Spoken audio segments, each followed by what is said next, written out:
तो हम जो है अभी तक पिछली क्लास में हम लोगों ने पढ़ा था कि जो भी इरोजनल लैंडफॉर्म्स हैं उनके बारे में देखा था।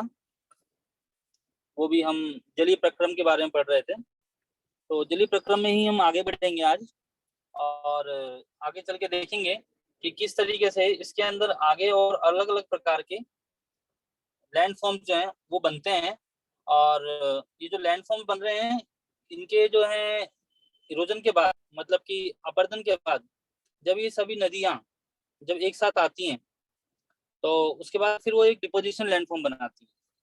तो हमने डिपोजिशन लैंडफॉर्म्स के अंदर देखा था, ठीक है, जिसमें कि हमने यहाँ तक वाटरफॉल, पोर्टहोल, गलीज, टेरेस, रिवर मियंडर पढ़ लिया था।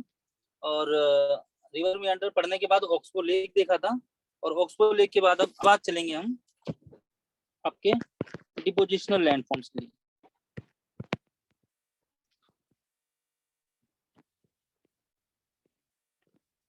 ठीक है, ये है जमाव वाले वो आकृतियां।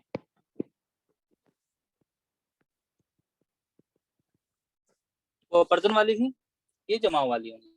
ठीक है, तो जमाव वाले के अंदर जो फ्लूवियल लैंडफॉर्म्स है, डिपोजिशनल लैंडफॉर्म्स हैं फ्लूवियल के, वो क्या होते हैं, why they develop because of the depositional activities of river. क्योंकि जो भी नदियां अपना अपने साथ बहाकर जो भी पत्थर, कंकड़, जेवास, गोलाज्म सब लेके आती हैं, उन सबको वो जमा करती हैं, नदी के तट से लेके आती हैं और फिर वो जमा कर देती हैं। अब वो जमा क्यों करती हैं, कहाँ करती हैं, ये आपको समझना बहुत जरूरी है। ठीक है, तो क्या होता है कि आप मान के चलिए कि ये पर्वत का पूरा घाटी थी। ठीक है, इस घाटी से नदी तेजी से बहती हुई आ रही है, क्योंकि यहाँ पर स्लोप है ना, ढाल है यहाँ पर, तो ढाल से बहती हुई आई और फिर यहाँ पर आके तलहटी पर ये प्लेन एरिया है। ठीक है, यहाँ पहाड़ है और नीचे प्लेन है। अब जैसी नदी यहाँ से बहती हुई आई एकदम से यहाँ रुकी, तो क्या हुआ, कभी आपने वो झूला झूला होगा स्लाइडिंग वाला जो बोलते हैं, इस तरीके से बना हुआ होता है ना, इस तरीके से। तो बच्चे यहाँ से सीढ़ी से इसके ऊपर चढ़ते हैं और फिर यहाँ से स्लीप करके एकदम आते हैं, धप यहाँ पे नीचे रुक जाते हैं। क्यों रुक जाते हैं नीचे, क्योंकि क्या होता है, ऊपर तो ढाल होता है और यहाँ पर आके फिर वो ढाल खत्म हो जाता है, एकदम समान हो जाती है। तो जो इस व्यक्ति की, इस बच्चे की स्पीड होती है वो एकदम रुक जाती है। यही ऐसा ही एक फेनोमेना हमें रिवर के अंदर देखने को मिलता है कि यहाँ से बहती हुई आई और एकदम जैसे यहाँ रुकी, तो यहाँ तो क्योंकि ज्यादा ढाल था नहीं, और यहाँ ढाल ना होने की वजह से क्या हुआ, यहाँ पर एकदम से नदी रुक जाती है। अब जब नदी एकदम से अचानक से आई और रुकी, तो फिर उस केस में क्या होगा, रुकने के बाद फिर इसके अंदर जो भी इस गाद थी, जो भी इसके साथ रेत थी, जो भी कंकड़, पत्थर, गोलाज सब कुछ था, वो एकदम से इसके साथ बहते बहते यहाँ रुक जाएगा, ठहर जाएगा। ठीक है, तो ये ऐसे ही यहाँ पे ठहरेगा, फिर ठहर के क्या होगा, और जगह इसको आगे मिली नहीं बहने की, तो जितना भी उसके साथ मटेरियल आया हुआ है वो ऐसे बहते बहते ऐसे फैल जाएगा। ठीक है, अब ये फैल गया, तो फैलने के बाद क्या बन गया, ये फैलने के बाद आपका ये बन गया एक नया लैंडफॉर्म, एक नई भू आकृति। और वो भू आकृति कैसी लैंडफॉर्म बनी है, अगर इसको मैं जूम करूं देखेंगे, कहीं ना कहीं पहाड़ की चोटी की तरह लगती है, या इसको दूसरे शब्दों में बोलूं तो मैं ये आपको लगेगी जैसे कि कोई शंकु हो, है ना, शंकु के आकार का एक नया लैंडफॉर्म जो है ये इस तरीके से शंकु के आकार का बन गया। ठीक है, तो इसके ऊपर जो है वो यहाँ से नदी आई और नदी ने बहते हुए यहाँ पर पूरा अपना गाद मिट्टी सब यहाँ बहा दी और ये नीचे यहाँ रुक गई। तो कहीं भी आप अगर देखेंगे तलहटी के पास, तो वहां पर खादर, बागर आपने पढ़ा होगा, भावर प्रदेश पढ़ा होगा, तो कंकड़ पत्थर बलुआ से बना हुआ जो क्षेत्र होता है वो भावर प्रदेश कहलाता है। और वहाँ यहाँ पर क्या होता है, नदियां जो है सामने ऊपर फिर नहीं दिखती, क्योंकि ऊपर तो सारा इसका गाद आ गया, डिपोजिट आ गया, तो नीचे से नदी बहती हुई जाती है, तो कुछ दूरी के लिए नदी ऐसी लगती है जैसे नदी विलुप्त हो गई हो, लेकिन फिर वो प्लेन एरिया में यहाँ से बहती हुई फिर आगे की तरफ बहने लगती है। ठीक है, तो ये जो आकार बना, इस प्रकार का जो गाद मिट्टी लेके आई थी सब बना, ये एक शंकु के आकार का बना, तो इसीलिए इसका नाम रखा गया है कोन। ठीक है, और दूसरा एक और नाम है इसका, उसे बोलते हैं फैन। कभी आपने चाइनीज पंखा देखा हो, तो एक तरफ से इधर अगर मैं डंडी लगा दूं तो ऐसे पंखा सा बन जाता है, तो इसीलिए इसका नाम फैन भी दिया गया है। ठीक है, तो इसको बोलते हैं alluvial fan and cone. Fans and cons. ठीक है, तो सिंपल सी बात है कि जब नदी पहाड़ को छोड़ती है और मैदानी भाग में आती है तो उसकी गति रुक जाती है, धीमी हो जाती है, क्योंकि ढाल की प्रवणता जो है वह मंद हो जाती है। उसकी वजह से जो भी अपने साथ सामान लेके आई होती है वह सारा सामान वो माउंटेन के फुटहिल्स पर, पर्वतों के तलहटी के पास जमा कर देती है। और जमा करने की वजह से जो एक नया भू आकृति का निर्माण होता है वह एक शंकु के आकार का होता है। और इस प्रकार से जब बहुत सारे शंकु, कई रिवर की स्ट्रीम्स यहाँ आ रही हैं, इस तरीके की तलहटी बन जाएंगी। ठीक है, तो ये हमारे कहलाते हैं अलुवियल फैंस एंड कॉन्स। ठीक है, हिंदी में भी इनको फैंस एंड कॉन्स कह देते हैं। इसके बाद क्या होता है, नदी बह के आगे की तरफ चलने लगती है। ठीक है, अब यहाँ से कॉन और फैन बनाया और नदी फिर यहाँ से बहती हुई आगे की तरफ चली। तो जब नदी बहती है तो नदी बहने के साथ साथ जहां जहां भी मियांडर्स बनते हैं इसके, अभी पीछे हमने देखा था ना, ये इसने क्या बनाए, विसर्ग बनाए, मियांडर बनाए। तो ये विसर्ग जहां जहां बनते हैं उनमें क्या होता है कि ये अपने साइड पे पानी जहां भी लगता है और उसके साथ जो भी इसका सामान आया है, जो भी इसका डिपोजिट है, वो अपने तटबंधों पे साइड में लगा देती है, ऐसे ऐसे यहाँ बिछा देती है। इसको मैं ऐसे बना देता हूँ। तो यहाँ पर अपने दोनों तरफ नदी धीरे धीरे जहां जहां भी घुमाव होता जाएगा, मुड़ती जाएगी, अपने साथ यहाँ पे डिपोजिट जो लेके आई साइड में बना देती है। तो थोड़ा सा ये जो उसका किनारे का भाग होता है वो ऊंचा उठ जाता है।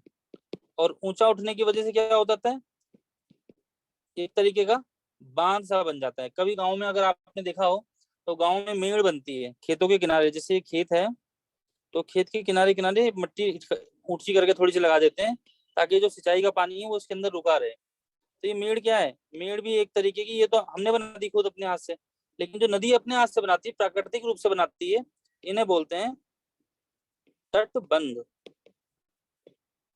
ठीक है, इंग्लिश में ऐसे बोल देते हैं लीवीज।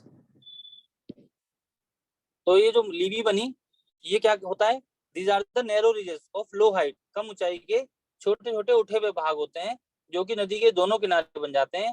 और वो जब नदी अपने साथ लाए हुए सामान को, अपने साथ लाए हुए जमाव को अपने नदी के दोनों तटों पर जो जमाव करती रहती है, तो उसकी वजह से ये कुछ प्राकृतिक रूप से तटबंध हमें देखने को मिलते हैं।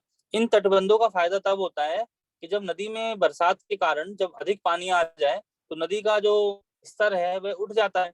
और नदी के स्तर उठने के बाद फिर क्या होता है कि ये पानी बह जाएगा। अगर ये बांध तटबंध ना बने हुए प्राकृतिक रूप से तो नदी का पानी जमीन के साइड में आ जाएगा, लेकिन इनके बने की वजह से फ्लड नहीं आती। ठीक है, ये तो ये कहीं ना कहीं आपके फ्लड को, बाढ़ को रोकने का काम करते हैं, फ्लड को स्टॉप करते हैं।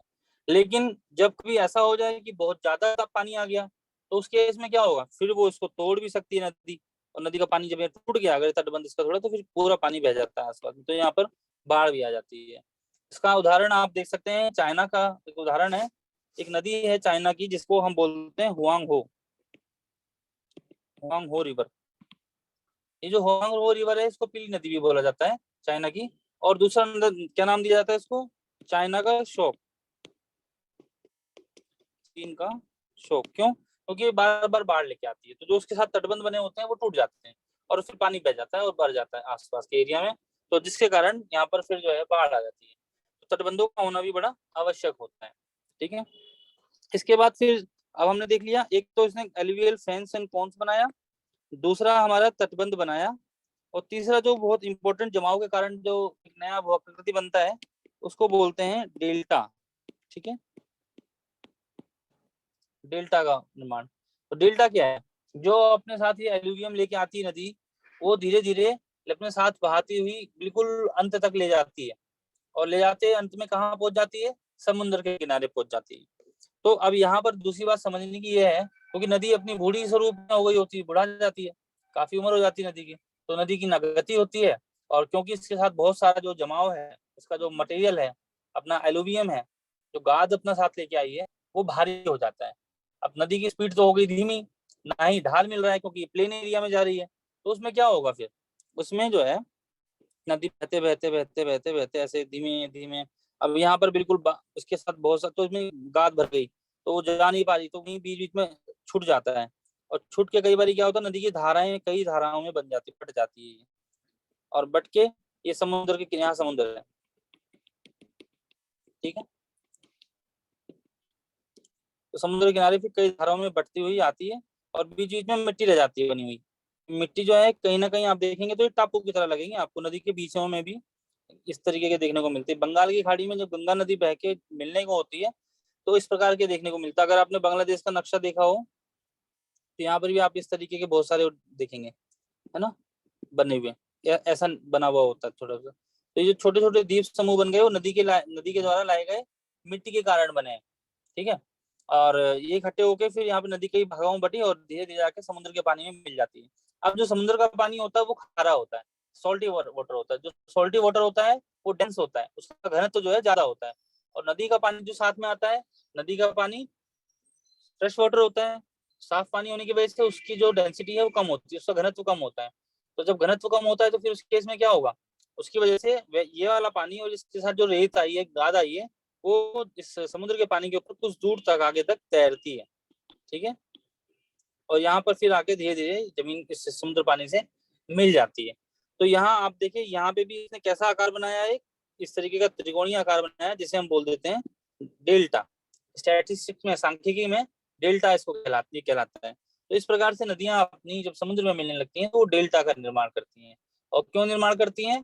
क्योंकि नदी के साथ जो लाया गया एलुवियम था, जो उसके साथ जो गाद थी, वह धीरे धीरे निक्षेप कर दी, यहाँ पर निक्षेपण हो गया। और उसके साथ साथ नदी की जो गति थी वह भी धीमी हो गई, ढाल प्रवणता कम हो गई।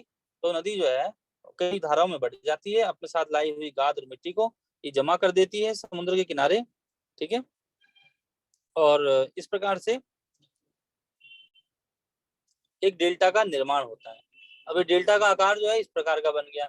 अब यहाँ पर आगे देखने की बात यह है कि डेल्टा भी जो है एक ही प्रकार के नहीं बनते, अलग अलग प्रकार के डेल्टा बनते हैं। तो अब हम देखेंगे कि कौन कौन से प्रकार के डेल्टा देखने को हमें मिलते हैं। ठीक है। तो पहला जो डेल्टा होता है उसका नाम है आर्कुएट और फेन शेप्ड।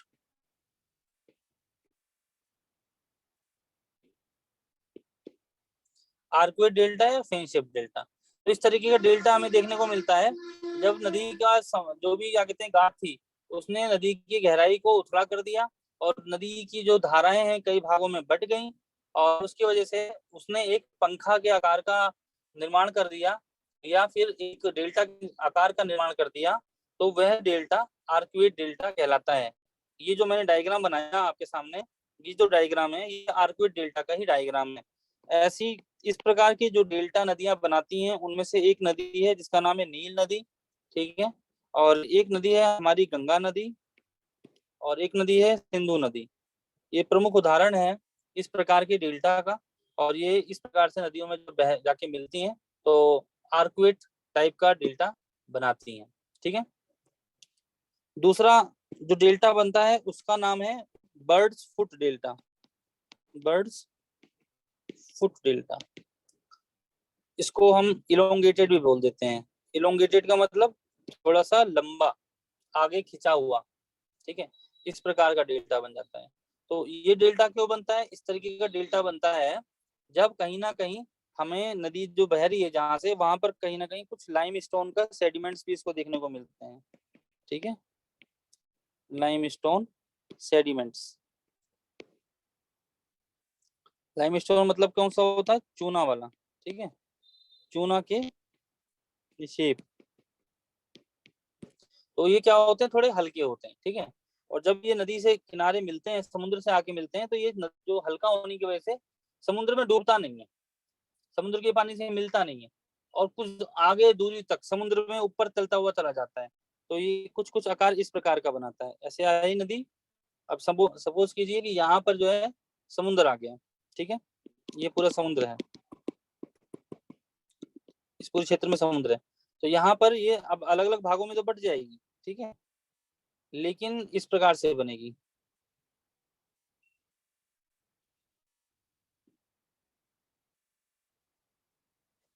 1 मिनट रुकिएगा।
ठीक है।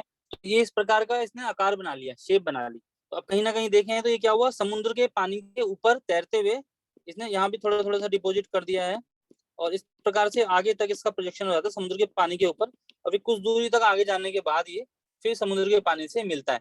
तो इस प्रकार का जो डेल्टा बनता है वो कहीं ना कहीं पंछी का जो पैर पैर होता है उसके पैर के आकार का ये डेल्टा बनता है। तो इसीलिए इसका नाम जो पड़ जाता है वह पड़ता है बर्ड फुट डेल्टा।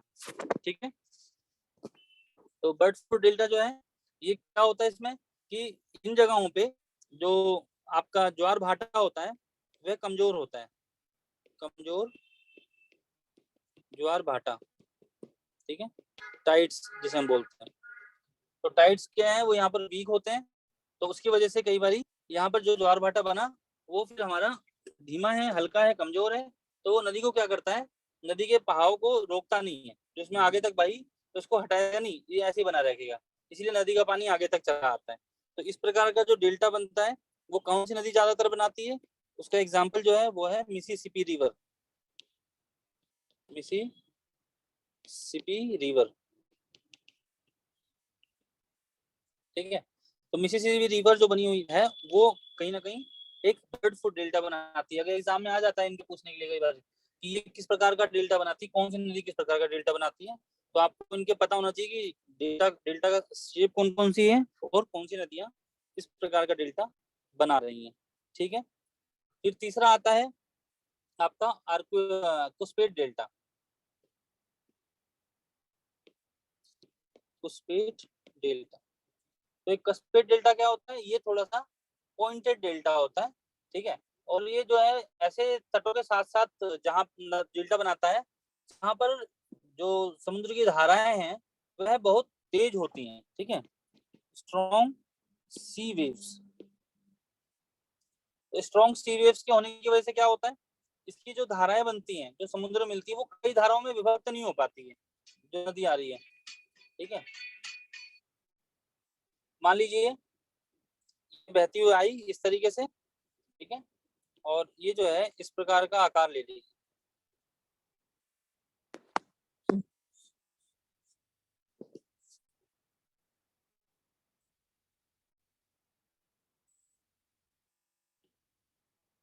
ठीक है। बीच बीच में इसके सेडिमेंट रह गए, यहाँ जमा हो गया है, और इन जगहों पे सेडिमेंट जमा हो गया है जो भी निक्षेप इसके साथ नदी के साथ आया था।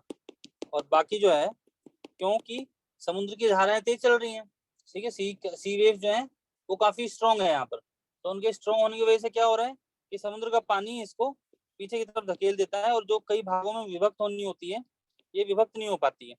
तो इस प्रकार की इस शेप का जो डेल्टा बनता है ये ये ज्यादा इसमें अगर इसकी सहायक नदियां सहायक धाराएं जो बन रही हैं डिस्ट्रीब्यूटरीज जिन्हें हम बोल देते हैं, तो वो डिस्ट्रीब्यूटरीज जो हैं बहुत कम होती हैं, एक दो, या कभी कभी कभी ऐसा होता है कि सिर्फ एक ही नदी यहाँ पे आई और जो इसने डिपॉजिट किया किया और यहाँ पर फिर जो है इस तरीके का डेल्टा लगभग ऐसा आकार का बना के चली जाती है नदी, यहाँ समुद्र का सारा पानी।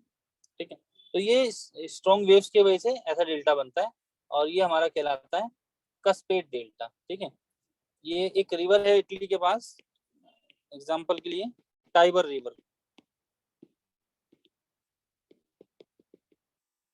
ठीक है। इटली का जो पश्चिमी किनारा है उसके पास टाइबर रिवर है, वहां जब बह के जाती है तो वहां पर तेज धाराओं की वजह से ये नदी एक कस्पेट डेल्टा का निर्माण करती है। तो ये जो तीन मुख्य प्रकार के डेल्टा हैं जिनका आपको याद रखना है। ठीक है। और इसके अलावा एक नदी जब क्या होता है डेल्टा नहीं बनाती है तो वो क्या बनाती है, एस्चुरी बनाती है। ठीक है। एस्चुरी क्या होता है, कभी कभी जो नदी का जो मुंह आना है जो समुद्र से मिलने जा रही है वो कहीं कहीं नीचे समुद्र के तल से नीचे की तरफ चला जाता है। तो नदी का जो मुंह है वो नीचे समुद्र के पानी के नीचे सबमर्ज हो गया। ठीक है। क्यों ऐसा हो जाता है, कभी कभी तो समुद्र का जो स्तर है वह बढ़ जाता है, ऊंचा हो जाता है। जैसे नदी आई, अब मान लीजिए इसको अलग अलग धाराओं में बट के यहाँ पे डेल्टा बनाना था, लेकिन इसका जो स्तर था समुद्र के स्तर ऊपर आ गया, तो समुद्र का स्तर ऊपर पहुंच गया, पानी यहाँ तक पहुंच गया। अब समुद्र की करंट चल रही है, वेव चल रही है, टाइड आ रहा है, समुद्र की वजह से क्या होगा, ये जो पार्ट था ये पहले ही खत्म हो गया, ये समुद्र के पानी में मिल गया सब। तो यहाँ पर कोई डेल्टा का निर्माण नहीं हो पाया, सीधी नदी आई और पानी में आके गिर गई। तो ये पानी में आके गिर गई तो क्या हुआ फिर उसमें, उस केस में ये जो है सिर्फ एस्चुरी बनाएगी, ठीक है, ये एस्चुरी बनेगी, सिर्फ यहाँ नदी है और यहाँ समुद्र बह रहा है, कोई डेल्टा का निर्माण इसने नहीं किया। और यहाँ पर जो नदी के साथ लाया हुआ साफ पानी है और समुद्र का जो नमकीन पानी है, वो दोनों आपस में मिल जाते हैं और ये नदी के मुहाने को ही कई बार भर देती है सेडिमेंट से, ठीक है। इसमें इन जगहों पे फिर आपको कुछ ऐसे देखने को मिलेंगे, मड बार देखने को मिलते हैं नदी के मुहाने पे, इन्हें बोलते हैं मार्श दलदल देखने को मिलती है, ठीक है। इस प्रकार के कुछ नए लैंडफॉर्म देखने को मिलते हैं एस्चुरी पर। तो एस्चुरी जो है वो आपके फ्लूवियल एक्शन की वजह से बनी, ठीक है। और ऐसी जो नदियां हैं, ऐसी है जो एस्चुरीज बनती हैं, वहां पर क्या होता है, वहां पर आपको मछली पालन के लिए अच्छा जगह मिल जाती है, ठीक है। तो ये जगह फिशरीज के लिए अच्छी है, एस्चुरी जहाँ बन रही है वहां पर आप पोर्ट बना सकते हो, क्योंकि वहां पर तो ज्यादा गाद है नहीं, वो पहले समुद्र के अंदर चली गई, तो यहाँ पे पोर्ट बन जाता है और यहाँ पर कुछ आप इंडस्ट्री आसपास की लगा सकते हैं, ठीक है। क्योंकि यहाँ पर आपको गहरा पानी नदी का मिल जा रहा है, तो आराम से समुद्र से लाया हुआ जहाज वो अंदर की तरफ नदी के साथ लेके आया जा सकता है और उससे अच्छा एक रास्ता बन जाता है, ठीक है। तो दूसरी चीज है यहाँ पर, क्योंकि करंट और टाइड्स बहुत ज्यादा नहीं पहुंच रही हैं, तो इसलिए ये बन जाता है। यहाँ पर आपको एक एग्जांपल है हडसन रिवर का, जिसे बोलते हैं हडसन एस्चुरी। इंडिया के भी एग्जांपल हैं, आपको यहाँ देख सकते हो, नर्मदा और तापी, नर्मदा और तापी, नर्मदा और तापी जो है वो हमारे क्या नाम है आपका, अरब अरब सागर में, अरेबियन सी में जाके गिरती है, ठीक है। तो अरब सागर में गिरने की वजह से ये एस्चुरी बनाती हैं और ये एस्चुरीज जो हैं काफी महत्वपूर्ण होती हैं अलग अलग देशों के लिए। तो इस प्रकार से ये जितना भी आपने देखा, ये सारे हमारे डेल्टा जो हैं, ये अलग अलग प्रकार के डेल्टा बनते हैं नदियों के किनारे और ये बहुत ही महत्वपूर्ण डेल्टा होते हैं, ठीक है।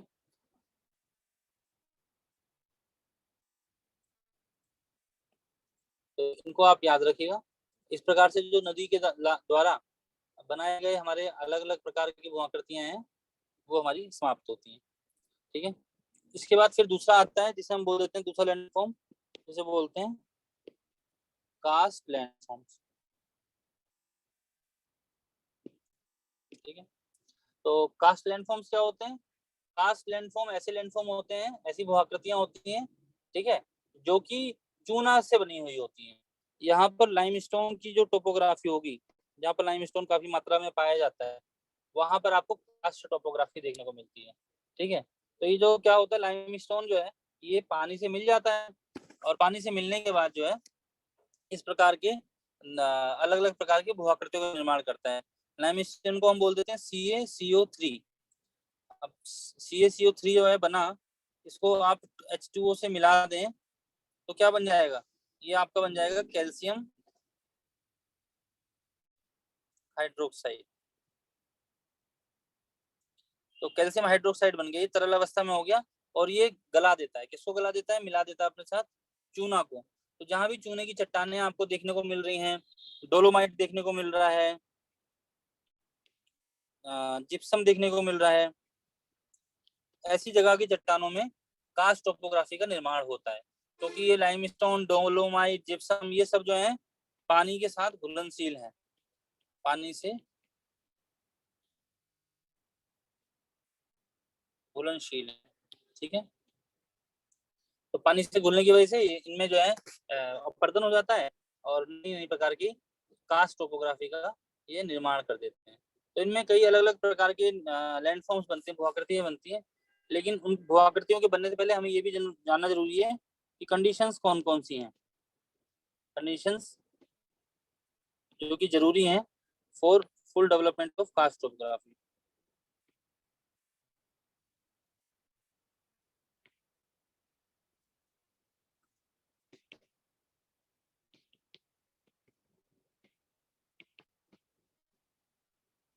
ठीक है, तो ये कास्ट टोपोग्राफी के फुल डेवलपमेंट के लिए बनती है।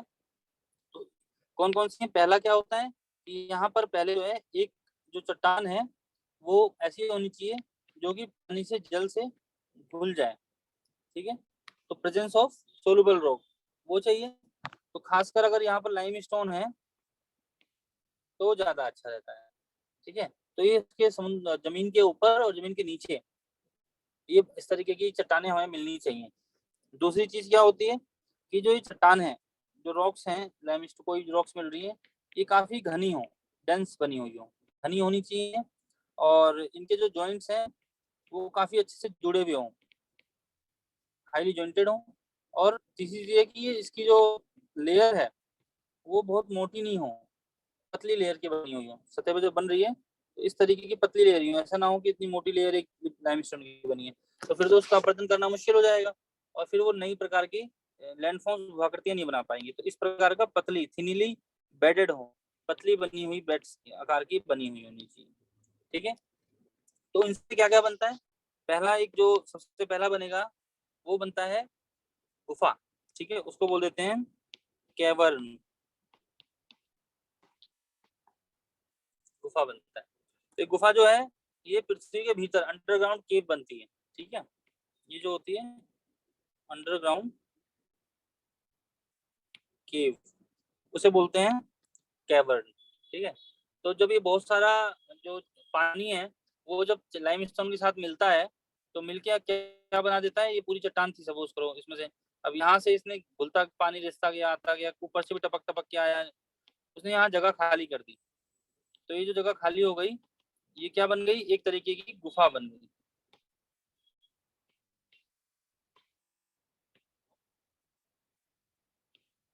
ठीक है, तो एक गुफा का आकार बन गया, ये क्या कहलाएगी आपकी, ये कैवर्न कहलाएगी। ठीक है, और जब धीरे धीरे क्या होता है, पहला होगी कैवर्न, दूसरी तरीके से फिर और इसका अपरदन होता रहा, घुलनशील होती रही, आगे और बढ़ती गई, और कटाव होता गया और कटाव होता गया, धीरे धीरे क्या होगा, ये ऊपर तक कटाव हो जाएगा और ये फिर जो उसकी छत थी पतली होने की वजह से नीचे ढह जाएगी। ठीक है, छत जो है ढह जाती है, तो इसमें क्या हो जाएगा, इस वाले आकार में क्या बनेगा, फिर इसमें जो ये जो साइड का है और ये जो साइड के हैं ये खड़े रह जाएंगे, तो कहीं ना कहीं आप देखोगे इस प्रकार से, एक ये खड़ा रह गया, एक ये खड़ा रह गया, और ऊपर की छत चली गई, तो ये एक नया प्रकार का भू आकृति का निर्माण कर दिया। इसको हम क्या बोलते हैं, इसको बोलते हैं हम आर्क या नेचुरल बी ब्रिज। तो प्राकृतिक रूप से एक पुल का निर्माण हो गया एक तरीके का इसके ऊपर चढ़ के जाने के लिए, या फिर एक आर्क बना दिया है इसने। ठीक है, जब ये छत इसकी कैवर्न की गुफा की छत गिरती है तब ये इस तरीके का बनता है। और कुछ होते हैं सिंक होल, सिंक होल तीसरा प्रकार का भूआकृति जो बनती है कास्ट टोपोग्राफी के अंदर, सिंक होल।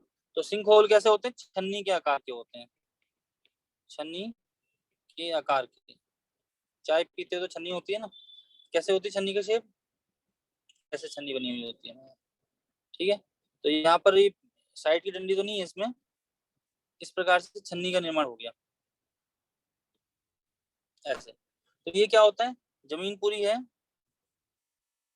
यहाँ पे एक निर्माण हो गया, एक पोर्ट होल का निर्माण हो गया, एक यहाँ पे एक सिंक होल का निर्माण हो गया, इस प्रकार से कहीं कहीं पे छन्नी नुमा सिंक होल बन जाते हैं छोटे छोटे। ठीक है, ये काफी कई बार गहरे भी होते हैं, 3 से 3 मीटर से लेकर 9 मीटर गहरे आपको देखने को मिलेंगे। ठीक है, तो धीरे धीरे क्या होता है, ये जो क्रैक्स जहाँ पे दरार होती है वो दरार बढ़ती जाती है और इस तरीके के सिंक होल बन जाते हैं। इनका नदी का पानी जो है वो समुद्र बरसात का पानी इसमें बहता हुआ जाता है और वो फिर बहते हुए आएगा, जैसे नदी बहती हुई कहीं आ रही है यहाँ से, अब जहाँ पे सिंक होल होगा वहां पे पानी एकदम नीचे चला जाएगा, बह के नीचे अंडरग्राउंड हो जाएगा कई बार। तो सिंक होल इस प्रकार का काम करते हैं।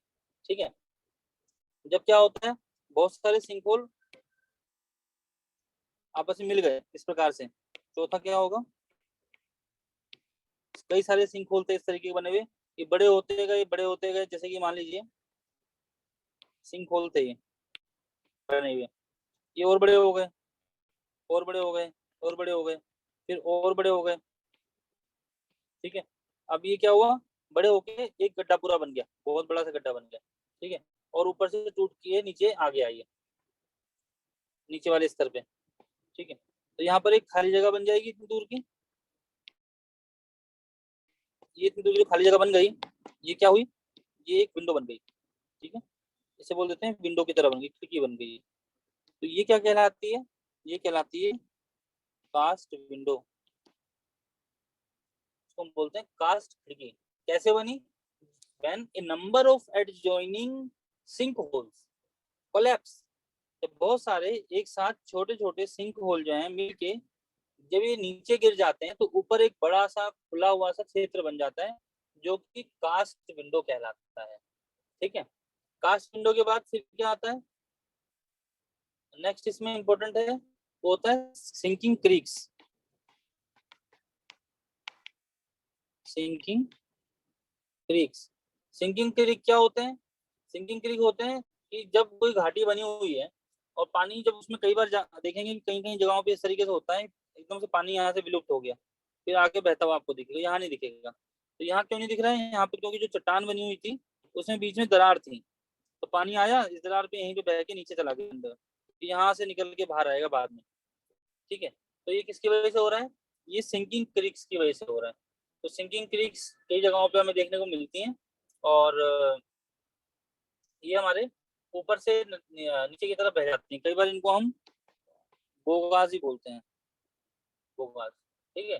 तो ये सिंकिंग क्रीक जो है जब उनके टॉप ऊपर का जो क्षेत्र है वो खुल जाता है, ऊपर का क्षेत्र यहाँ पे दरार बन जाती है, बड़ी बन जाती है, तो ये ऊपर से नदियों को बाहर, जो नदी बहती आ रही है वो नीचे चली जाती है यहाँ से, तो ये सिंकिंग क्रीक बन जाती है, ठीक है। इसके बाद फिर एक और महत्वपूर्ण इसमें आपको लैंडफॉर्म देखने को मिलेगा, उसका नाम है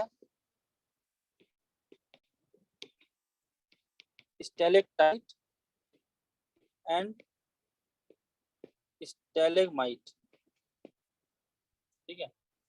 तो स्टैलेक्टाइट और स्टैलेगमाइट क्या होते हैं, स्टैलेक्टाइट और स्टैलेगमाइट होते हैं कि ये ऊपर सतह है जमीन की, ठीक है, और नीचे की सतह, बीच में से क्या हुआ है, बीच में अपर्दन हुआ और अपर्दन होने की वजह से जो सारा इसका पानी था टपकने लगा ऊपर से, नीचे से खाली हो गया, नीचे की जमीन खाली है, बीच में ये अंडरग्राउंड है, जमीन के अंदर नीचे की तरफ हम बात कर रहे हैं। तो जमीन के नीचे क्या हो रहा है, ऊपर से जो पानी भरा आया इसके ऊपर वो चूने के अंदर भर जाएगा, चूना जो पानी को अपने अंदर अवशोषित कर लेता है और अवशोषित करने के बाद फिर ये यहाँ से बूंद बूंद नीचे गिरने लगता है, टपकने लगता है, इसको हम बोल देते हैं परकोलेशन, नीचे टपक रहा है इसका पानी, ठीक है। तो जब ये नीचे टपक रहा है पानी, तो ये बूंदे क्या होती है, इनके साथ सिर्फ पानी नहीं टपक रहा, क्योंकि ये चूने की चट्टानों को अपने साथ घोल भी रही है, तो साथ साथ में थोड़ा थोड़ा चूना भी टपकता रहता है इनके साथ, ठीक है। और ये टपकते टपकते इस प्रकार से एक नई भूआकृति का निर्माण कर देते हैं। तो ये जो नई भूआकृति का निर्माण हो रहा है, ये जो बना इस प्रकार से टपकते टपकते, फिर जब आपका क्या होगा कि ऊपर से गर्मी पड़ी, धूप पड़ी, यहाँ पर सनलाइट पड़ रही है, तो ये गर्म करेगी, यहाँ से पानी का जो है फिर वाष्पीकरण हो जाएगा, तो इनमें से जो पानी था वो तो निकल गया, लेकिन चूना एक के साथ लटकते हुए साथ में आ गया नीचे की तरफ, ये आपकी क्या बन जाएंगी, स्टेलेक्टाइट बन जाएंगी, ठीक है। तो ये सूखने के बाद ये आपकी कठोर सी चूने की चट्टानें लटकी हुई दिखेंगी आपको, और ये स्टेलेक्टाइट कहलाती हैं, कई जगहों पे देखने को मिलता है ये हमारे साथ, ठीक है। फिर जो ऊपर टपकी, कई बार ऐसा होता है ऊपर से जो टपकते टपकते आ रहा है तो कुछ बहते हुए नीचे भी आ गए, यहाँ भी ड्रॉप टपक गई, यहाँ भी कुछ टपक रही है, तो ये भी धीरे धीरे बढ़ती जाती है। ये जो कहलाता है ऊपर से जो लटकते हुए आ रहा है इसको बोलते हैं स्टेलेक्टाइट, और नीचे से भी ये बूंदे टपकती टपकती इसको बढ़ाती जाती हैं, ये भी बढ़ती चली जाती है, फिर और बढ़ जाएगी, फिर और बढ़ जाएगी, और बढ़ जाएगी, इस तरीके से बढ़ती जा रही है, ठीक है। तो ये जो नीचे से जमीन से बनते आते हैं इन्हें बोलते हैं स्टेलेगमाइट, ठीक है। तो ये स्टेलेगमाइट, ये एक नई प्रकार की आकृति बनती है, ठीक है।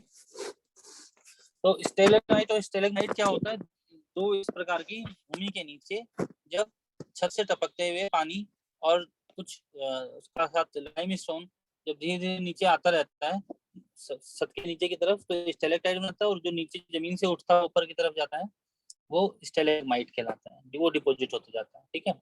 तो जो स्टेलेगमाइट होता है ये क्या होता है, ये थोड़ा सा मोटा होता है क्योंकि नीचे जम रहा है ज्यादा, ठीक है, तो थोड़ा फ्लैट होगा,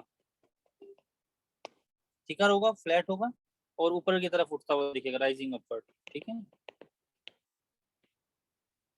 ऊपर की तरफ बढ़ता हुआ। कभी कभी फिर क्या होता है, ऐसे बनते बनते बनते बनते ये दोनों आपस में मिल जाते हैं पूरा, ठीक है, तो ये पूरा बन जाते हैं, तो ये क्या कहलाते हैं, ये कहलाते हैं पिलर, खंभा बन गया एक तरीके का, है ना। इसको कई बार हम कॉलम भी बोल देते हैं, पिलर और कॉलम, ठीक है। तो ये जो पूरा है, ये मेन मेन है इंपॉर्टेंट लैंडफॉर्म जो आज हमने पढ़े अभी, ये कास्ट टोपोग्राफी के महत्वपूर्ण लैंडफॉर्म्स कहलाते हैं, ठीक है। इसके बाद फिर हम चलेंगे मरीन लैंडफॉर्म्स के लिए।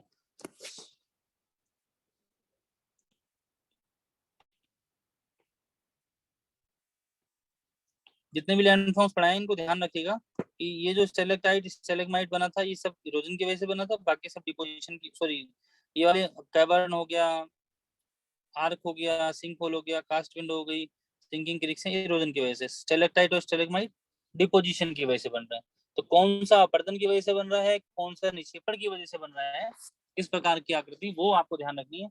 ये तो ध्यान रखनी ही है कि कास्ट की टोपोग्राफी से बन रहे हैं, लेकिन साथ ही साथ ये भी ध्यान रखना है कि ये किस प्रकार के कास्ट टोपोग्राफी है, निक्षेपण वाली या अपर्दन वाली। तो ये आपका पूरा चैप्टर हो जाता है इसमें कंप्लीट। अब इसके साथ नेक्स्ट पढ़ेंगे हम मरीन लैंडफॉर्म्स। ये हो गया मरीन मतलब समुद्री, समुद्री भूआकृतियां। समुद्री भूआकृतियां का मतलब है समुद्र के तट पे जो भूआकृतियां बन रही है उन्हें हम बोल देते हैं मरीन लैंडफॉर्म्स, ठीक है।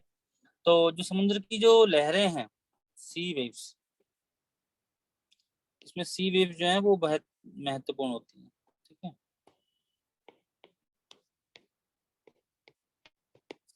समुद्री लहरें ये आपको काफी महत्वपूर्ण है।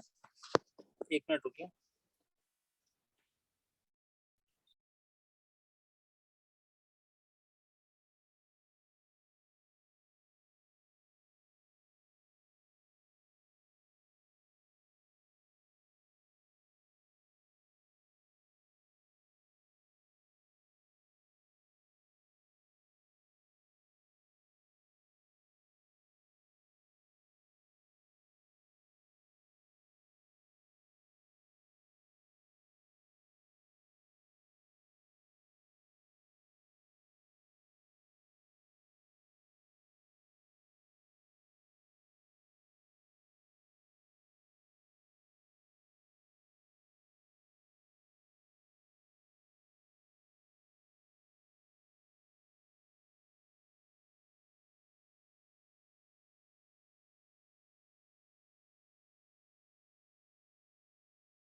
तो ये हमारी जो है सी वेव्स की समुद्री लहरें जो होती हैं वो बनाती हैं, ठीक है।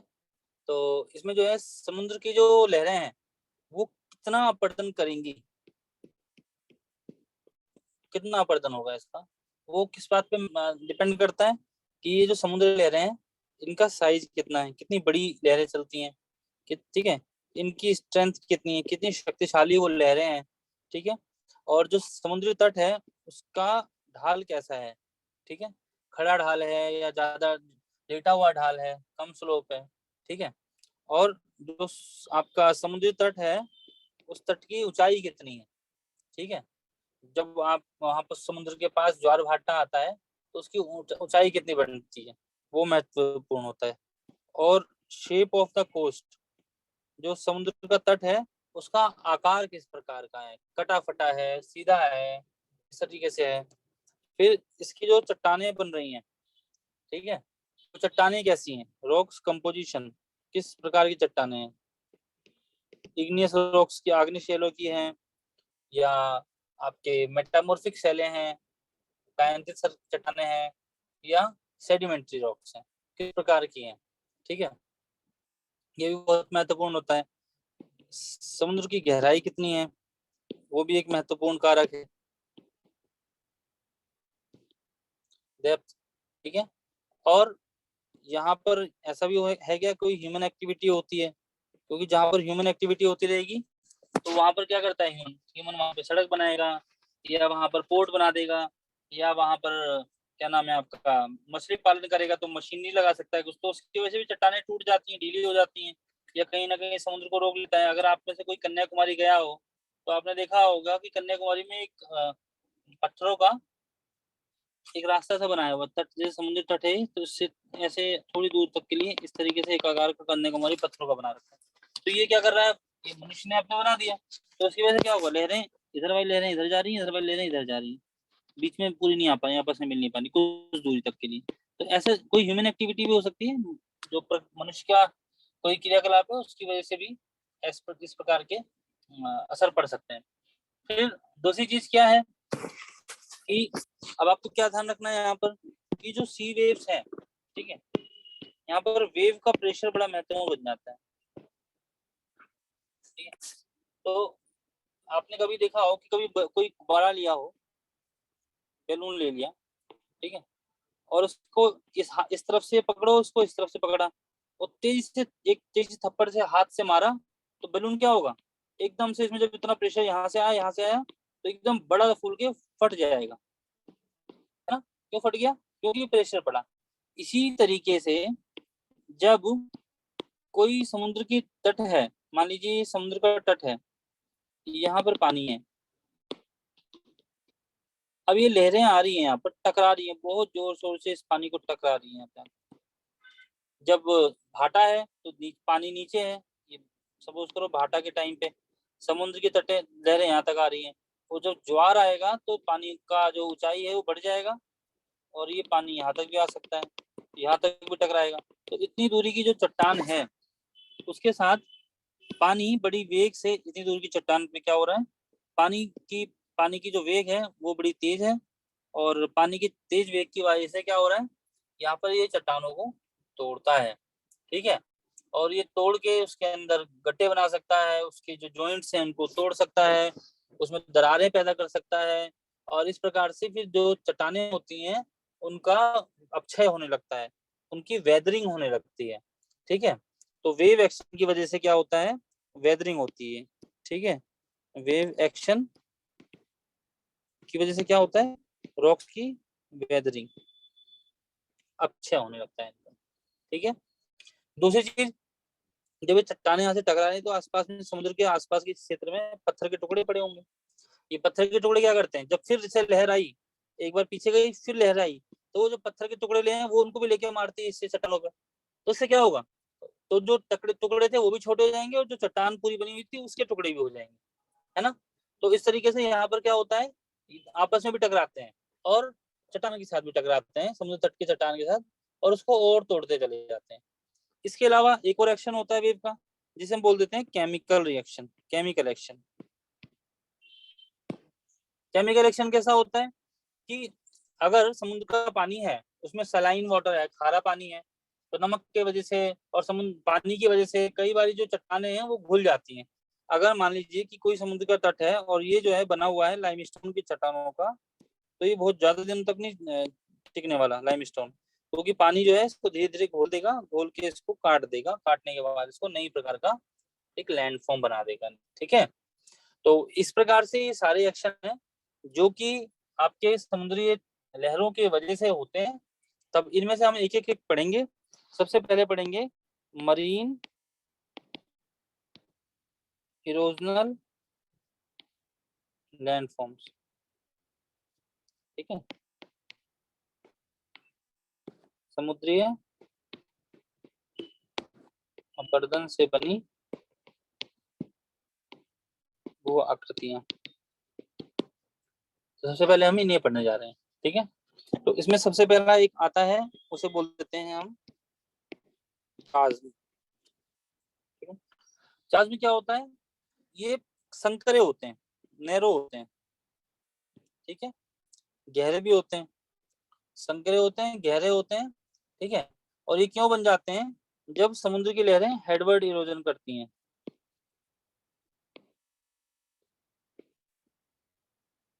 मुखोन्मुख अपरदन होता है कि यहाँ पर जो है कहीं पे चट्टाने हैं और समुद्र का पानी यहाँ से आता गया। मान लीजिए ये समुद्र है यहाँ पर, और ये पानी की गति इस तरफ ले यहाँ आ रही है। धीरे धीरे इसने क्या किया, ये तो बनी हुई है पहाड़ियां, मान लीजिए चट्टाने बनी हुई है यहाँ पे, और यहाँ भी चट्टान बनी हुई है, लेकिन बीच से क्या किया इसने, इसको काट दिया चट्टान को। लगातार टकराती रही, यहाँ बीच में इसको थोड़ा हल्का रोक मिल गया, ऐसी चट्टानें मिल गई जो कमजोर थी, और उसकी वजह से क्या हुआ, ये इसने यहाँ पर इसका एक मुंह खोल दिया। ठीक है, तो यहाँ से मुंह खोलने की वजह से क्या हो गया, एक तरीके की खाड़ी बन गई, बे बन गई, खाड़ी बन गई, और बीच से ये एक नया चाज्म बन गया। इसे हम क्या बोल देते हैं, चाज्म। समुद्र की पानी की वजह से चट्टानों को काट के जो बीच में एक रास्ता नया बना दिया, वो क्या कहलाएगा, वो चाज्म कहलाएगा। ठीक है, ये जो आपका हेडवर्ड इरोजन है यहाँ पर हो रहा है सामने की तरफ। ठीक है, हेडवर्ड इरोजन कैसा होता है, सामने की तरफ, और लेटरल इरोजन कैसा होता है, दोनों साइड। अब धीरे धीरे क्या होगा, फिर ये पानी और बहेगा, अंदर आएगा, और इस साइड की जो चट्टाने हैं इनको इनको भी काटेगा, तो फिर ये लेटरल इरोजन भी करेगा। तो पहले हेडवर्ड इरोजन, फिर लेटरल इरोजन करके इसके जो संकरे रास्ते को फिर थोड़ा सा पानी, समुद्र का पानी चौड़ा करने की कोशिश करता है। तो इस प्रकार से ये चाज्म बनते हैं। दूसरा इसके अंदर फिर आता है आपका, से बोलते हैं वेव कट प्लेटफॉर्म। प्लेटफॉर्म कैसा होता है, वेव कट प्लेटफॉर्म कैसे बनेगा, मान लीजिए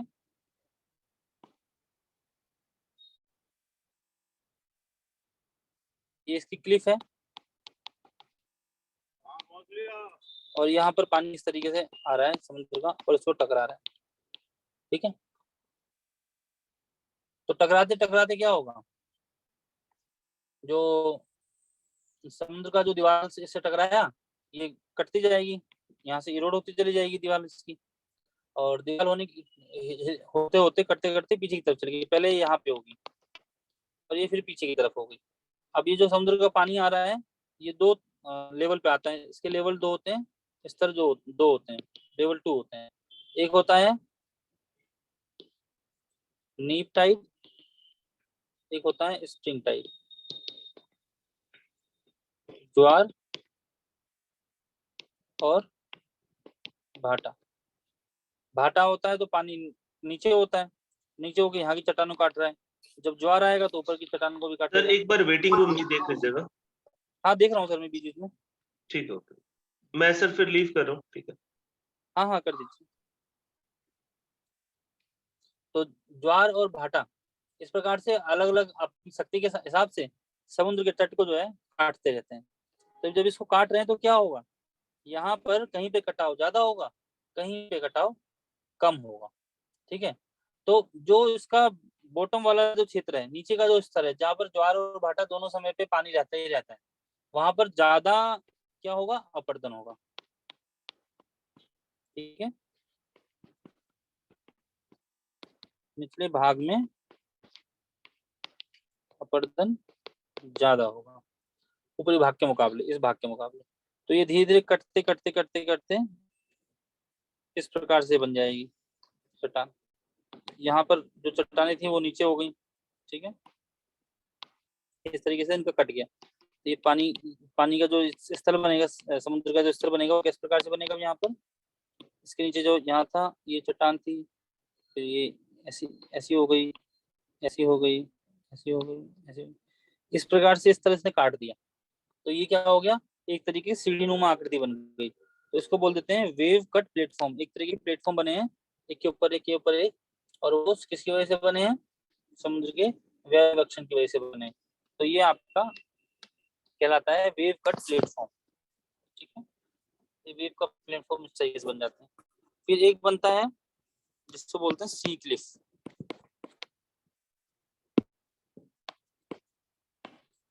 सी क्लिफ तो समुद्र की और उसकी समुद्री चोटी, चट्टानों के ऊपर जो है वो जो चोटी बनेगी वो सी क्लिफ कहलाती है, ठीक है। तो सी क्लिफ क्या है कि जब मैंने अभी आपको दिखाया, जब नीचे से चट्टानों को काट दिया कि कोई चट्टान है और समुद्र का पानी यहाँ तक टकराते जा रहा है, ज्वार में ऊपर तक आता है, भाटे में तो यहाँ तक रहता ही है, तो इसको काट के कैसा बना दिया,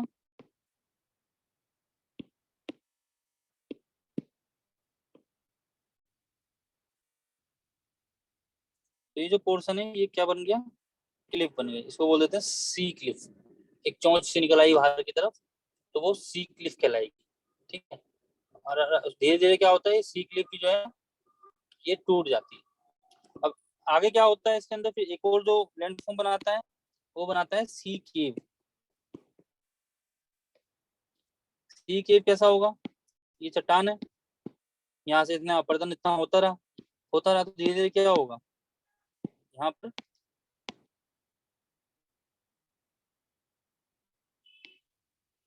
एक गुफानुमा आकृति बन जाएगी।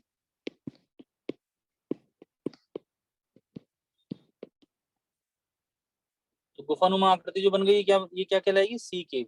समुद्र की वजह से जो है सी वेव की वजह से सी केव बन गई। यहाँ पर लगातार इसमें टकराव होता रहा चट्टानों का और सी वेव बन जाती है, ठीक है। और कई बार क्या होता है कि बीच में कोई चट्टान थी और दोनों तरफ से समुद्र की लहरें टकरा रही हैं, चौथा था ये फिफ्थ हो जाएगा, उसे बोलते हैं सी आर्क।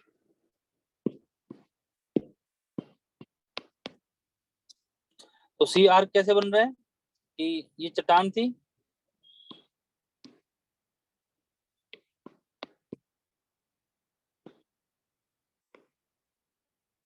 नेक्स्ट स्टेप क्या हो गया, इधर से भी समुद्र का पानी आ रहा है, इधर से भी समुद्र का पानी आ रहा है, ठीक है। फिर इसने क्या बना दिया, इस तरीके का बना दिया एक आकार, ठीक है। तो ये क्या बन जाएगा, एक ब्रिज की तरह, एक समुद्र के बीच में एक खंभा बन गया, ब्रिज की तरह बन गया, और ये नैरो वॉल बन गई एक तरीके की, ठीक है। नैरो वॉल, एक पतली दीवार बन के खड़ी हो गई यहाँ पर, ठीक है, क्योंकि दोनों तरफ से समुद्र का पानी आता रहा टकराता रहा और इसको इसने खंभा की तरह एक नया आकार बना दिया। तो ये कहलाती है सी आर्क। किसका नाम होगा, सी आर्क होगा इसका नाम, ठीक है। और कई बार क्या होता है कि ये जो सी आर्क्स हैं धीरे धीरे ये जो ऊपर की चोटी थी वो भी टूट के गिर पड़ती है नीचे की तरफ, क्योंकि और पतले हो जाते हैं। तो फिर ये नया एक भूआकृति का निर्माण करता है, उसको बोलते हैं स्टैक्स या स्कैरीज या चिमनी रॉक। नीचे से तो एकदम पतला हो गया और जो चोटी थी बनी हुई इसके ऊपर की वो टूट के गिर गई, ये इतना ही खड़ा रह गया बस। तो एक खंबा सा खड़ा है, स्टैक की तरह बन गया ये। या चिमनी रोक हो गई, जैसे लाइट हाउस होते हैं समुद्र के किनारे, एक तरीके का ऐसे ही लाइट हाउस टाइप का एक चिमनी की तरह बन गया, कॉलम बन गया। ये कॉलम की तरह जो स्ट्रक्चर है, कॉलम स्ट्रक्चर,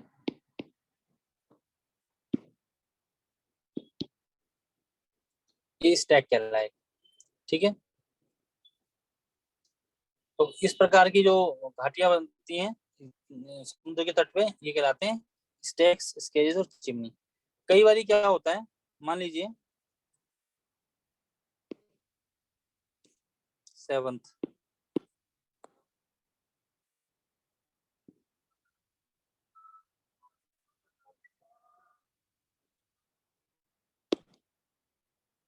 कि यहाँ से नदी का पानी आ रहा है, ये बहती हुई लिखा है, ठीक है। यहाँ सामने जो है समुद्र है। अब जो समुद्र का पानी था वो पहले तो ऊंचा था, यहाँ तक समुद्र का पानी ऊपर तक था, नदी आके इसमें मिल जाती थी, एस्चुरी बना देती थी। लेकिन धीरे धीरे क्या हुआ, समुद्र का पानी नीचे चला गया, ठीक है। अब समुद्र का पानी नीचे चला गया तो क्या होगा, जो नदी की ऊंचाई थी, जिस तट से, जिस ऊंचाई से नदी समुद्र में आके गिरती थी, अब समुद्र का पानी नीचे पीछे की तरफ हटने की वजह से क्या हुआ, यहाँ पर एक खाली जगह बन गई। तो यहाँ पर जब खाली जगह बन गई तो नदी क्या होगी, इसमें फिर आके यहाँ पर गिरेगी वाटरफॉल की तरह, ठीक है। तो ऐसी जो घाटी बन जाती है इस प्रकार की, इन घाटियों को हम बोल देते हैं हैंगिंग वैली, लटकती हुई घाटी, ठीक है, ये हैंगिंग वैली कहलाती है। और कहीं कहीं पे क्या होता है, हटवा, कि ये पूरा समुद्र तट है बना हुआ, ये जमीन का तट है, यहाँ पे समुद्र है पूरा, समुद्र का पानी नीचे की चट्टान को काटा और काट काट के उसने नीचे रास्ता बना दिया अंडरग्राउंड नीचे की तरफ कुछ दूर तक। और यहाँ पर पानी जो है फिर प्रेशर पड़ रहा है, फिर प्रेशर पड़ रहा है। तो मान लीजिए कि कोई ऐसा आपने पन्नी या ऐसे गुब्बारा दे रखा हो और उसमें पानी भर दिया और एक साइड से उसमें प्रेशर मारते जा रहे हैं, तो क्या होगा, फट जाता है। और अगर ये चट्टान है, ये तो गुब्बारा नहीं है, तो ये फट तो पाता नहीं, लेकिन कहीं ना कहीं जहां भी इसमें जगह मिलती है वहां बीच से उसमें छेद हो जाते हैं। और नीचे से जो पानी यहाँ से एकदम चट्टान से टकरा है पानी आया, एकदम से इसमें से पानी निकलता है बाहर, बहता हुआ चट्टानों के बीच से, ठीक है। तो इस प्रकार से ये जो चट्टानों के बीच से होल बन गया और होल में से एकदम से तेजी से पानी बाहर आ रहा है, ये क्या कहलाते हैं, ये कहलाते हैं ब्लो होल। ब्लो मतलब होता है ना फूकना, होल मतलब गड्ढा, या इसका दूसरा नाम भी होता है जिसको बोलते हैं स्पाउटिंग हॉर्न।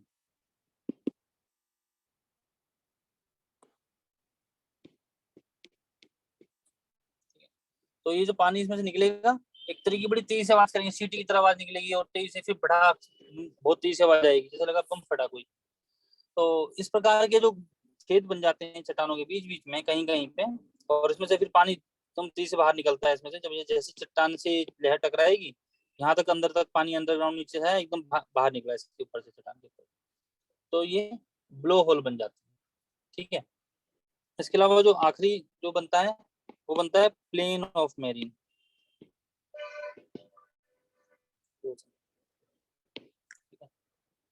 तो यहाँ पर क्या होता है, जब कई बार जितने भी आसपास की चट्टाने हैं, कोई घाटी सी बनी है, कुछ ही बना है, समुद्र के पानी ने क्या किया, धीरे धीरे उसको काट काट के एक प्लेन एरिया बना दिया, और यहाँ समुद्र का पानी बह रहा है, ठीक है।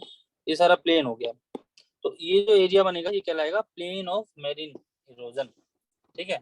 यहाँ पर अब कुछ भी ऊपर खाबड़ नहीं बचा, समुद्र के पानी ने सबको तोड़ के काट दिया उनका अपरदन के कारण, और केमिकल जो एक्सचेंज हुआ उसके अक्षय के कारण ये एक पीनी प्लेन बन गया। ये क्या कहलाएगा, पीनी प्लेन, जहाँ पर अब कोई भी ऊंचा वर्ग वाली भू आकृतियां हमें देखने को नहीं मिलती, ठीक है। फिर इसके बाद दूसरा आता है मरीन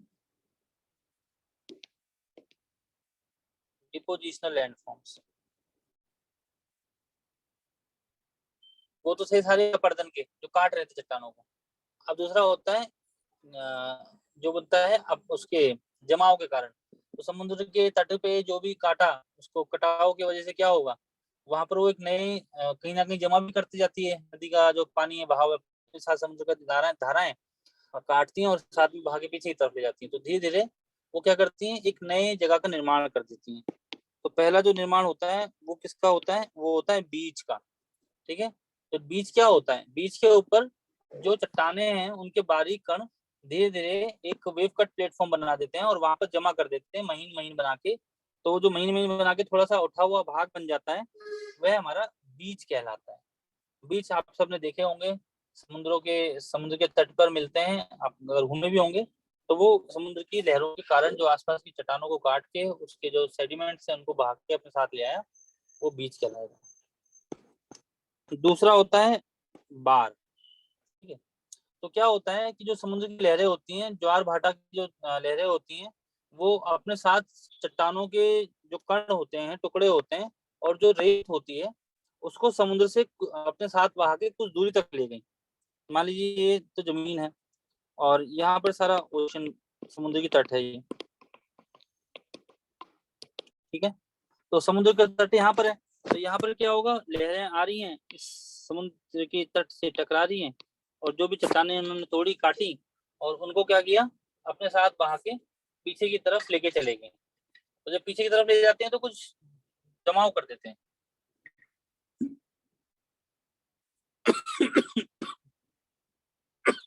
एक मिनट।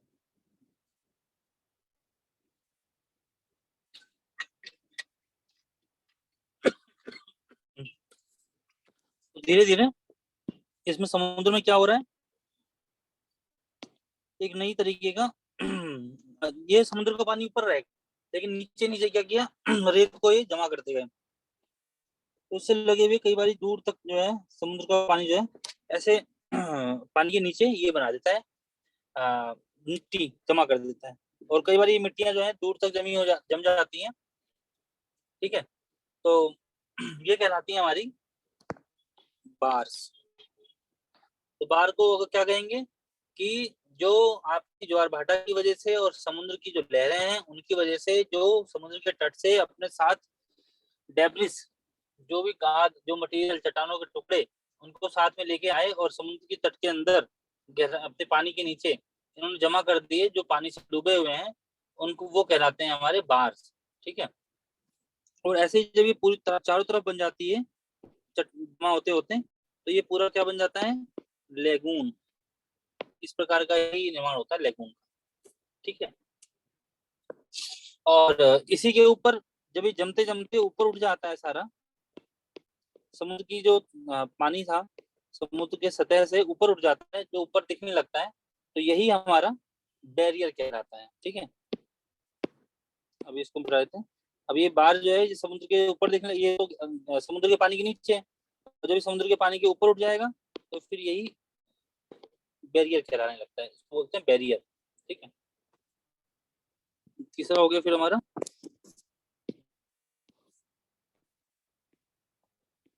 बैरियर, और चौथा होता है स्पिट एंड हुक। तो स्पिट और हुक कैसे बन जाते हैं कि जब धीरे धीरे ये जमीन इससे जुड़ा हुआ, समुद्र के तट से जुड़ा हुआ एक अलग से एक जमाव होते होते एक आकृति बनती हुई चली आई,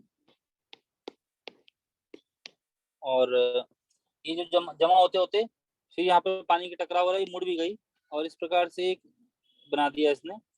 तो ये क्या कहलाएगा आपका, ये कहलाएगा हुक, ये स्पिट कहलाएगा। ठीक है। और ये स्पिट जो होगा, इसका जो ये वाला पार्ट होगा ये कहलाएगा हुक, ये कहलाएगा जमीन से जुड़ा हुआ जो पार्ट है। ठीक है। ये कहलाता है स्पिट। तो इस प्रकार से स्पिट और हुक का निर्माण होता है। ठीक है। अब आगे क्या होता है,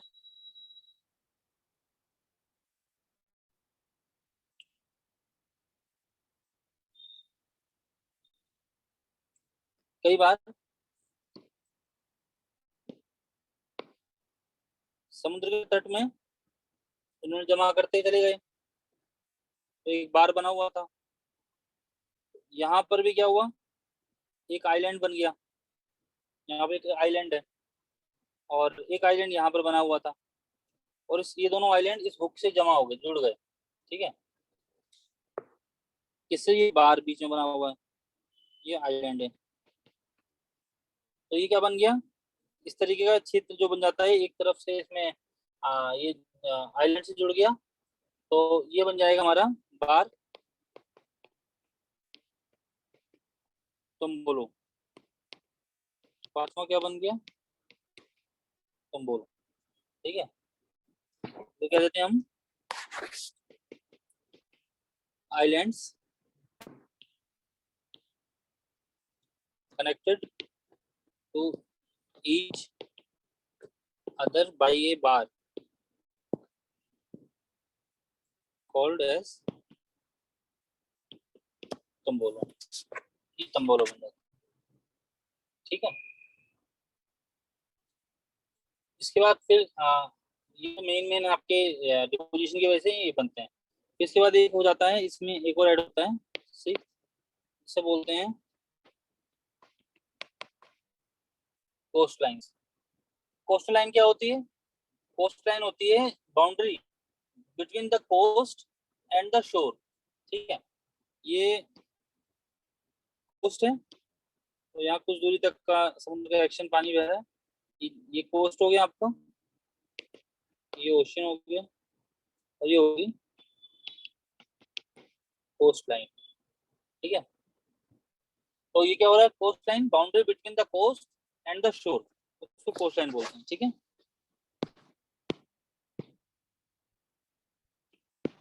boundary between the coast and shore, समुद्र के तट से जमीन के तट को मिलाने वाली जो एक जमीन का टुकड़ा है, वह कोस्ट लाइन कहलाता है। ठीक है, अब ये जो कोस्ट लाइन है, इनके भी प्रकार होते हैं। कौन कौन से प्रकार के कोस्ट लाइन होते हैं, एक होता है कोस्ट लाइन ऑफ इमरजेंस, उद्भव वाले समुद्र तट। एक होता है कोस्ट लाइन ऑफ सबमर्जेंस, नीचे डूबा हुआ समुद्र तट। एक होता है न्यूट्रल कोस्ट लाइन, ना वो डूबा है ना ऊपर है। ठीक है, एक होता है कंपाउंड कोस्ट लाइन, तो एक होता है फोल्ड कोस्ट लाइन, जो भ्रंश के कारण जो कोस्ट बन गया वो फोल्ड कोस्ट लाइन कहलाता है। ठीक है, तो जब समुद्र का स्तर ऊपर हो जाता है, नीचे हो जाता है, या जमीन का स्तर ऊपर या नीचे हो जाता है, उनके कारण ये अलग अलग प्रकार की तट हमें देखने को मिलते हैं। तो ये अलग अलग प्रकार के समुद्री तट जो है वो देखने को मिल रहे हैं। वो किससे देखने को मिल रहे हैं, वो हमारे जमीन के उठने या नीचे धंसने से, या फिर समुद्र का जल स्तर जो है वो ऊपर या नीचे जाने से हमारी कोस्ट लाइन जो है उनका निर्माण होता है। ठीक है, तो जो कोस्ट लाइन ऑफ इमरजेंस है, ये कैसे बन रही है, जब या तो जमीन ऊपर उठ गई या समुद्र का स्थल जो है वो नीचे हो गया। तो जब समुद्र का स्तर नीचे हो जाएगा तो क्या होगा, जमीन ऊपर उठी दिखेगी, या अगर जमीन अपने आप में उठ गई तो फिर समुद्र का पानी नीचे चला जाएगा। ठीक है, तो यहाँ पर ऐसी जगहों पे हमें कई बार स्पिट, लेगून, समुद्र के पानी खारा होता है, खारी दलदल देखने को मिलती हैं, बीच देखने को मिलती हैं, सी क्लिफ देखने को मिलती हैं, आर्क देखने को मिलती हैं। ये सब चीजें जो है हमें कहाँ देखने को मिलती हैं, कोस्ट लाइन ऑफ इमरजेंसी में देखने को मिलती हैं।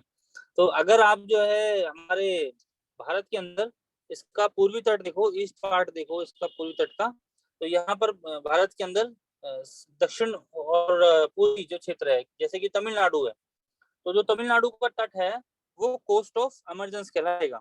ठीक है, तमिलनाडु में कैसे देखने को मिलता है, कोस्ट ऑफ इमरजेंस देखने को मिलता है। और जबकि जो पश्चिमी तट है, पश्चिमी तट पे आपको कुछ जगहों पे तो इमरजेंट दिखेगा, कुछ जगहों पे सबमर्जेंट दिखेगा। ठीक है, तो जो पश्चिमी तट का जो ऊपरी वाला भाग है गुजरात के पास है, वो तो सबमर्ज है, वो नीचे धंसा हुआ है। ठीक है, क्योंकि फोल्टिंग हुई थी उसके बाद हो गया था। और जो केरला वाला तट है वो इमरजेंस वाला तट है। ठीक है, जबकि जो कोरोमंडल तट है, तमिलनाडु का तट है, वह कोस्ट लाइन ऑफ इमरजेंस है, वो उठा हुआ भाग है। ठीक है, एक और इसका उदाहरण है, जैसे कि आपका मालाबार तट है, तो कोरोमंडल तट तो हो गया आपका उठा हुआ, मालाबार तट भी जो है उठा हुआ हो गया, ठीक है। लेकिन जो आपका कोंकण तट है, कोंकण कोस्ट, ये क्या है, सबमर्जेंस है। यहाँ पर नीचे की तरफ जो समुद्र जमीन थी वो नीचे की तरफ चली गई, पानी ऊपर आ गया, तो सबमर्जेंस कहलाती है। दूसरा होता है coast line of submergence. Submergence भी कब हो रहा है, या तो जमीन नीचे चली गई, धंस गई, सबसिडेंस ऑफ लैंड हो गया, या फिर राइज इन सी लेवल हो गया, समुद्र का पानी जो है वह ऊपर उठ गया। तो इसकी वजह से क्या होता है, अलग अलग प्रकार की भूआकृतियां बनती हैं सबमर्जेंस की वजह से। कौन कौन सी भूआकृतियां बन जाती हैं, एक इसमें बनती है रिया, ठीक है। तो जब कोई रीजन है जहां पर नदियां पानी लेके बहा के आ रही हैं और घाटियां बनाती रहती हैं, जब वो पानी में डूब जाएगा तो वहां पर जो कोस्ट लाइन बनेगी, जैसे मान लीजिए यहाँ से नदी की धाराएं आती थी, कि एक नदी है, इसमें से कई धाराएं निकली हुई हैं। अब यहाँ पर क्या हुआ, जो ये पानी जो जमीन थी वो नीचे धस गई, ठीक है, तो समुद्र का पानी यहाँ तक बहने लगा, और यहाँ तो नदी की ऊंचाई थी, तो यहाँ पर जो फिर आपको जो जमीन देखने को मिलेगी, ये कटी फटी देखने को मिलेगी, ठीक है।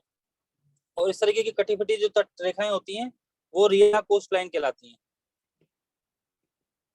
वो रियल कोस्ट लाइन होंगी, इरेगुलर होती हैं, ठीक है। इसका एक उदाहरण आप देख सकते हो आयरलैंड के ऊपर, ठीक है, साउथ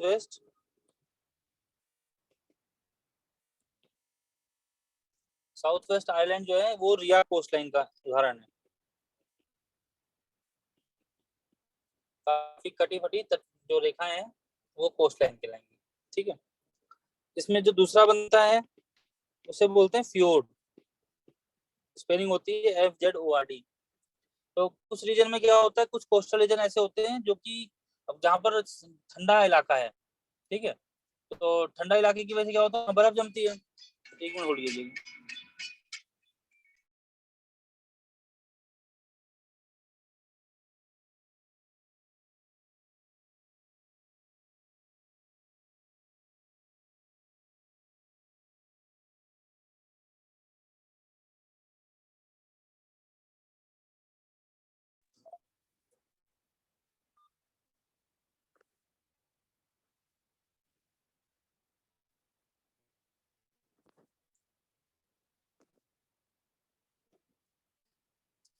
तो इसमें क्या होता है कि जब कोस्टल रीजन में काफी जो ग्लेशियर हैं वो क्या करते हैं, उसको आसपास की जो काट रेखा होती है उसको काफी गहराई तक काट देते हैं, ठीक है।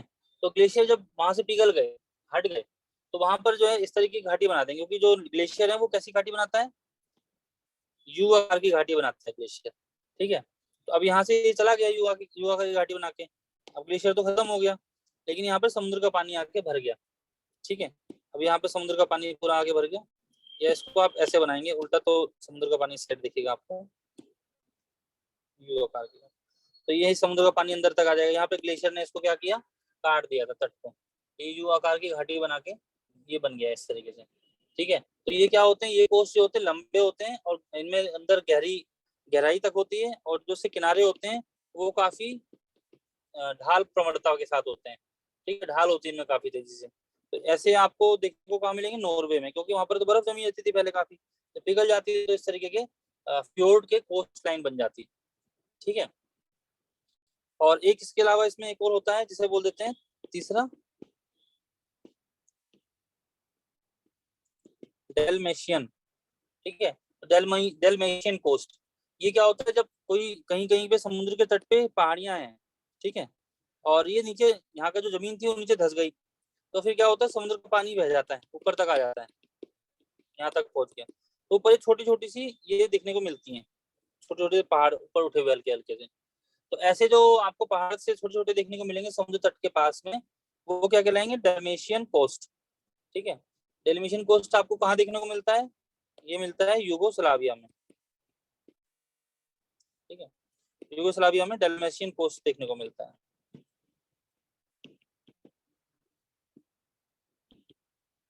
तो इस प्रकार से जो कोस्ट लाइन बनी वो आपकी डेल्मेशियन कोस्ट लाइन बनी है, ठीक है। एक न्यूट्रल कोस्ट लाइन होती है, उनमें क्या होता है, कोस्ट लाइन के अंदर जो न्यूट्रल कोस्ट लाइन है, न्यूट्रल कोस्ट लाइन के अंदर जब नया नया मटेरियल पानी के अंदर आके वो नई तरीके की एक चट्टानों को निर्माण करते जाते हैं, उनको तोड़ते जाते हैं, लेकिन वहां पर बहुत ज्यादा टूट फूट नहीं हुई होती है, और ऐसी प्रकार की जो कोस्ट लाइन होती है वो न्यूट्रल कोस्ट लाइन कहलाती है। ठीक है। और जो फोल्ड कोस्ट लाइन होती है वो ऐसी कोस्ट लाइन होती है कि वो अचानक से क्या हुआ कि आसपास का क्षेत्र जो धंस गया। ठीक है। ये तो एक पार्ट उसका ऊपर रह गया, ऐसे बनता है ना फोल्ड, एक पार्ट धंस गया या एक पार्ट ऊपर उठ गया, तो यहाँ पर समुद्र का पानी बहेगा, ऊपर देखेगा तो ऐसी उठी हुई बड़ी ऊंची ऊंची सी दीवार है, जहाँ बनी हुई तट पे किनारे दिखेंगी, वो ऐसी चट्टाने वो क्या कहलाएंगी, वो आपकी कहलाएंगी फोल्ड कोस्ट लाइन, फोल्ड की वजह से बनते हैं। ठीक है। तो इस प्रकार से मरीन लैंडफॉर्म्स पूरे हमारे कंप्लीट हो जाते हैं, इस तरीके की इरोजन और डिपोजिशन की वजह से मरीन लैंडफॉर्म बने हैं। बाकी अब हम पढ़ेंगे ग्लेशियर और विंड के लैंडफॉर्म्स पढ़ेंगे, और वो हम पढ़ेंगे अब अगली क्लास के अंदर। आज की क्लास के लिए इतना। धन्यवाद।